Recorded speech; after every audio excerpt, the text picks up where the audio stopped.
BSP lease का जो घर था उसमें रजिस्ट्रीकरण का बात चल रहा है। रजिस्ट्रीकरण वहाँ के विधायक महापौर का कहना है कि रजिस्ट्री अब चालू हो गया है। तो इनका कहना है कि ऐसा कुछ नहीं हुआ है, लोगों में भ्रम फैलाया जा रहा है कि नहीं। उसकी रजिस्ट्री कैसे कर दोगे? तो फिर लड्डू किस बात का बांटा जा रहा है? ये पेपर को रजिस्ट्री करने देखिए, कुल मिलाकर ये चुनावी लड्डू है। या तो फिर पूरे शहर से और टाउनशिप में रहने वाले लोगों से वो माफी मांगे कि हमने लोगों को झूठा आश्वासन दिया है। नमस्कार, आप देख रहे हैं भारतीय मीडिया नेटवर्क। अभी हमारे साथ में पीयूष मिश्रा जी, जो वार्ड पार्षद भी हैं। अभी एक भिलाई टाउनशिप में बहुत खुशी का माहौल दिख रहा है, जो कि रजिस्ट्रीकरण जो बीएसपी लीज का जो घर था उसमें रजिस्ट्रीकरण का बात चल रहा है। रजिस्ट्रीकरण वहाँ के विधायक महापौर का कहना है कि रजिस्ट्री अब चालू हो गया है।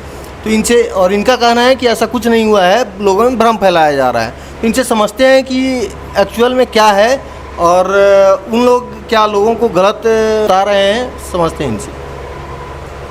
देखिए, जो रजिस्ट्री की बात की जा रही है, आज से रजिस्ट्री चालू हो गई है, ऐसा कुछ अखबारों के माध्यम से आज देखने के लिए मिला।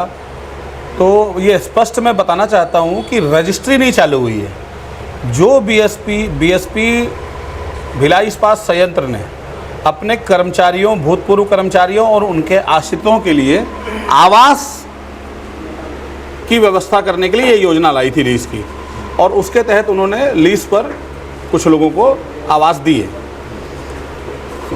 उस समय जो लीज एग्रीमेंट था, उस लीज एग्रीमेंट का 50 रुपये के स्टाम्प में अनुबंध हुआ था। उसी लीज एग्रीमेंट को रजिस्टर्ड किया जा रहा है, उसमें कोई परिवर्तन नहीं किया जा रहा। लीज की वो सारी नियम शर्तें जो हैं वो यथावत हैं, उसको केवल रजिस्ट्रार के यहाँ से उस कागज को रजिस्टर्ड किया जा रहा है, और रजिस्टर्ड करने से किसी को मालिकाना हक नहीं मिलता। नहीं तो ये क्या पहले, ये तो 22 साल के बाद ऐसा हम लोग बता रहे हैं कि 22 साल के बाद हम लोग रजिस्टर्ड करवा रहे हैं। तो देखिए, ये कानून है,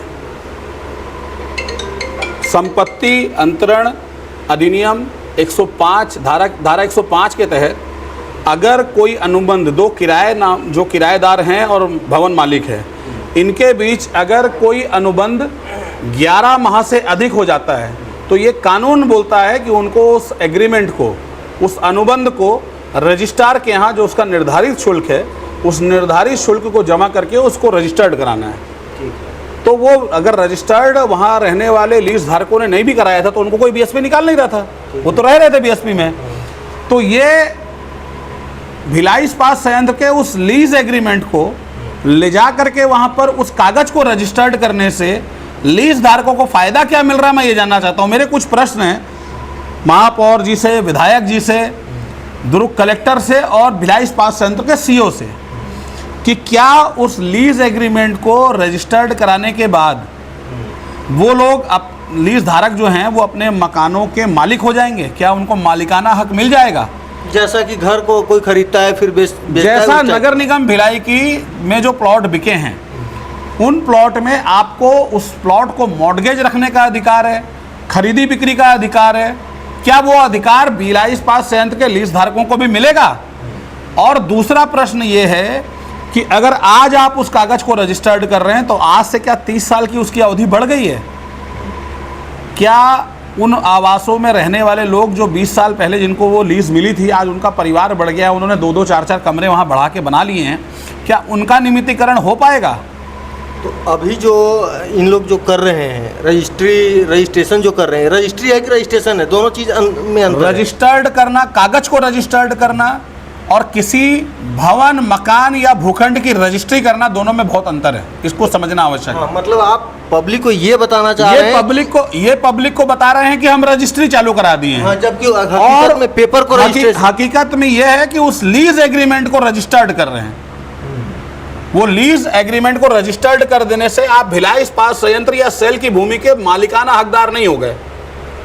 अच्छा, तो ये तो केंद्र सरकार कर सके, इसका अथॉरिटी किसके पास है? ये जो देगी, देखिए, अथॉरिटी नहीं है, सेल की अपनी संपत्ति है। सेल ने यहाँ कारखाना बिठाया।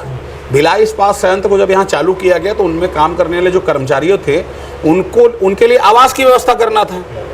तो उनके आवास को लेकर के भिलाई इस्पात संयंत्र ने बीच में लीज को लेकर के कुछ प्रकरण निकाले कि जो कर्मचारी हमारे हैं, भूतपूर्व कर्मचारी हैं, उनकी व्यवस्था भी सोचना हमारा काम है, या उनके जो आश्रित है उनकी सोचना व्यवस्था। तो उन्होंने मकान को लीज पे दिया, भूमि को लीज पे नहीं दिया। मतलब अभी जो लीज दी गई थी वो उन मकानों के स्ट्रक्चर को दी गई थी, उस लैंड को नहीं दी गई थी। वो लैंड आज भी सेल उसका मालिकाना हक रखता है, उसका कोई मालिक नहीं है। तो आप रजिस्ट्री, जब भूमि आपकी होगी तो भूमि का रजिस्ट्री करोगे ना, तो जो भूमि आपकी नहीं उसकी रजिस्ट्री कैसे कर दोगे? तो फिर लड्डू किस बात का बांटा जा रहा है, ये पेपर को रजिस्ट्री करने के? कुल मिलाकर ये चुनावी लड्डू है, और इस चुनावी लड्डू को खिला करके भिलाई की जनता को झूठ और भ्रम में डालकर उनके साथ फिर से एक बार विश्वासघात करने का प्रयास किया जा रहा है। और इसीलिए मैंने आज अपने 6 यक्ष प्रश्न लगाए हैं कि इनका उत्तर ये 4 जवाबदार लोग हैं, ये अपने ऑथेंटिक बयान में ये बताएं कि क्या वो लोग मालिकाना हक प्राप्त कर लेंगे, क्या उनको अपनी संपत्ति को मॉर्गेज करने का अधिकार मिलेगा, क्या उनका नियमितीकरण होगा, क्या आज के दिनांक से जो रजिस्टर्ड किया जा रहा है उस लीज एग्रीमेंट को, क्या वो लोग आने वाले 30 सालों के लिए उसकी लीज की अवधि बढ़ जाएगी। तो ये मैंने कुछ प्रश्न किए, इन प्रश्नों का उत्तर सामने से क्या आता है इसके बाद हम आगे की जो हमारी रूपरेखा है उसको तय करेंगे।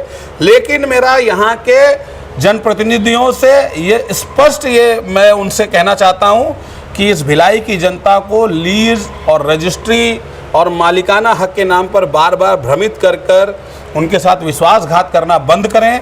ये बहुत बुरा काम है, ये बहुत विश्वासघाती काम है कि जिस जनता ने आपको उस जिम्मेदार पद पे बैठाया, आप उनको ही बार बार उनके साथ विश्वासघात कर रहे हो और उनको झूठे भ्रम में फैला रहे हो। अभी तक तो आधिकारिक कुछ बयान आया नहीं है, नहीं कलेक्टर साहब का आया है या फिर बीएसपी की तरफ से। मैं आप लोगों के माध्यम से यही बात बोलना चाहता हूँ कि अगर ऐसी कोई योजना है कि उन लोगों को मालिकाना हक दिया जा रहा है या उन लोगों की रजिस्ट्री की जा रही है, तो दुर्ग कलेक्टर ऑथराइज्ड है, दुर्ग कलेक्टर बयान दें, बीएसपी के सीईओ बयान दे कि उनको मालिकाना हक दिया जा रहा है, और महापौर और विधायक खुद बयान देना कि हम जिम्मेदारी लेने कि वो लोग मालिकाना हक उनको मिल जाएगा। नहीं, ऐसा तो सुनने को भी मिल रहा है। जैसे मैं अभी थोड़ी देर पहले किसी चैनल में देख रहा था कि वो विधायक जी भी बता रहे हैं कि अभी रजिस्ट्री पेपर का कर रहे हैं, लेकिन आने वाले समय में रजिस्ट्री भी, मतलब ये भूमि का जो वो होना है, रजिस्ट्री होना है, वो भी होगा। अभी थोड़ी देर पहले मैं किसी चैनल में देख रहा था। तो आपने बताया कि विधायक जी बता रहे हैं हम अभी पेपर की रजिस्ट्री करें। पेपर की रजिस्ट्री क्या होती है? रजिस्ट्री तो जगह की होती है। आपने कल से पूरे अखबारों में बता दिया कि मालिकाना हक मिलेगा, लोगों की रजिस्ट्री हो जाएगी, और लड्डू आप पहले बांट दे रहे हो। अब जब आपका झूठ पकड़ा गया तो आप ये बोलते हो कि नहीं, रजिस्ट्री आने वाले समय में होगी। तो क्या यहाँ के पढ़े लिखे लोगों को बेवकूफ़ समझते हैं क्या विधायक जी? या विधायक जी बहुत ज़्यादा पढ़े लिखे हैं? ये बता दें, अपनी स्थिति को स्पष्ट करें कि उन्होंने जो लोगों के सामने, या तो फिर पूरे शहर से और टाउनशिप में रहने वाले लोगों से वो माफ़ी मांगें कि हमने लोगों को झूठा आश्वासन दिया है।